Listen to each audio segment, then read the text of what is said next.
what's going on, guys? I'm going to talk to you about the nation of East Germany, the former nation of East Germany, and the Stasi, which was their secret police. Okay, in the nation of East Germany, which was not a communist utopia, okay, there were a lot of imprisonments, unjust and unlawful imprisonments, and within the prison, rape and sexual abuse was common.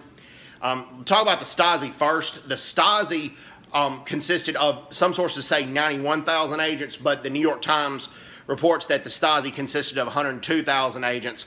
And there are also 200,000 informants for the Stasi. And the BBC did a documentary on East Germany as well, and they focused on this girl named Erica at the beginning of the documentary. And Erica, all she basically did, I mean, she was a young girl, she didn't know any better. She saw a portrait of Stalin in her home, which when East Germany became a nation, all East Germans had to have a portrait of Joseph Stalin in their home, whether if they agreed with Stalin's ideology or not. Well, she thought Stalin looked sad in the portrait, so she drew a bow on him and put some lipstick on the portrait. Well, she was sentenced to 10 years in a concentration camp for that. An innocent little girl who didn't know any better just was trying to make a portrait look, the guy in the portrait look happier, the guy in the portrait look happier, and she gets sentenced to 10 years in prison for this. And when she was imprisoned, while she was not executed, she was a victim of a mock execution, and she was sexually abused and raped in the prison. And she tried to tell the guards that she was very young, don't do this, but the guards said, it's your turn.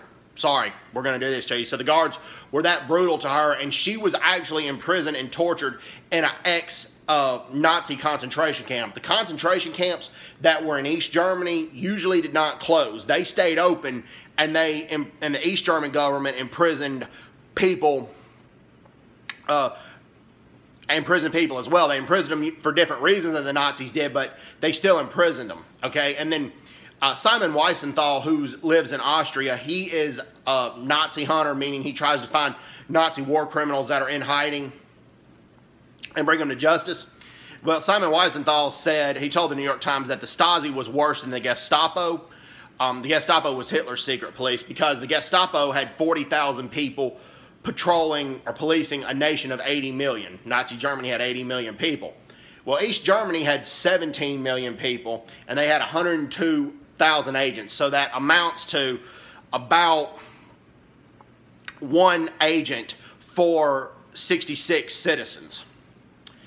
And East Germany did not have freedom of religion. They said they did, and in their constitution they said they did. But, okay, prime example, pastors' kids could not receive an education beyond a primary education. They couldn't receive secondary or university education just because they were a pastor's kid.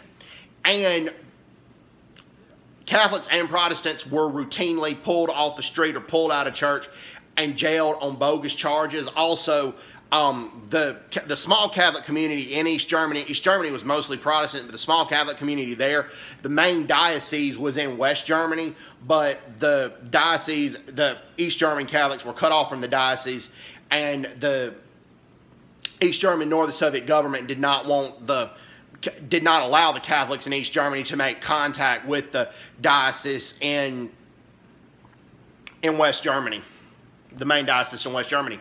Also, in Nazi Germany, you had Hitler Youth Leagues, but they had a similar thing in East Germany called the Pioneer League or the Pioneer Youth League. And a lot of the parents did not like their children belonging to this youth league for two reasons. One, they taught the children in this youth league to rat out their parents if their parents seemed disloyal to the East German government. And then number two, the parents saw this as very, very similar to Hitler Youth League. And it was a sick situation. I mean, this kids were taught to worship and revere Joseph Stalin, and really didn't have a choice in doing so. So, just a sick situation. And also, in the communist propaganda, and this was designed for East German children 3 and older, they had a thing called the Sandman. Sandman, I personally don't think when people talk about the Sandman, they don't talk about the devil, they talk about this guy. The Sandman was an animated cartoon where his favorite vacation destination was the Soviet Union, and it talked about the evils of capitalism and the evils of America. It was designed to indoctrinate children as young as 3 years old, which is a very sick situation. And in the prisons, a lot of times you were not allowed to sleep at night. They'd pull you out at nighttime and give you interrogation after interrogation, usually until you broke down and confessed, or if you committed a crime or not. And then sleeping in the day was very, very difficult as well. The main prison that the Stasi kept their prisoners is used as a museum now, and they're going to upgrade it to where it becomes a more upgraded museum. But a former inmate actually gives tour guides in this prison. Anybody's in Germany, I highly recommend people go to this prison. Okay, talk about that, and then also with the Stasi, after the Berlin Wall fell, just a few months afterwards, average East German citizens went and stormed the Stasi archives building where Stasi kept their records, because they wanted to preserve the records in case the Stasi had a file on them or their family. They wanted to see what all the Stasi had done to their family members, or how much the Stasi was watching them. And the current German law states now that if the Stasi has a file on you, you can look at the file. And a lot of times it will extend if they had a file on a family member, particularly an immediate family member, the immediate family member can look at the file as well. But while the regular East German citizens were storming the building, Stasi agents shredded and burned a bunch of papers, and right now there's over 15,000 bags of shredded and burnt papers that the current German government's trying to pursue, and they'll try to put them together to see what those papers showed. So, no, East Germany was not a communist paradise.